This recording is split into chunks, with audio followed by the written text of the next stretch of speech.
पोखराको आन्तरिक उडानको लागि यो प्रस्थान हुँदैछ। यो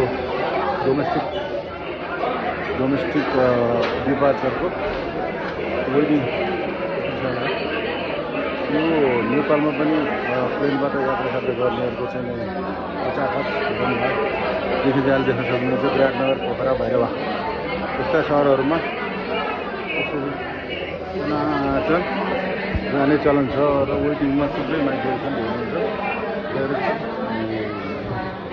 तर अब हाम्रो यो विमानस्थलको स्तर उन्नति पनि गरेर अलिक ठुलो बनाएको र विभिन्न खालका चेकिङ पोइन्टहरू पनि इन्टरनेसनल स्ट्यान्डर्डमा ग्रिन सिग्नल पास गर्ने बनाएको नयाँ डेभलपमेन्टहरू हरेक पटक ओभर गर्दा देखिन्छ।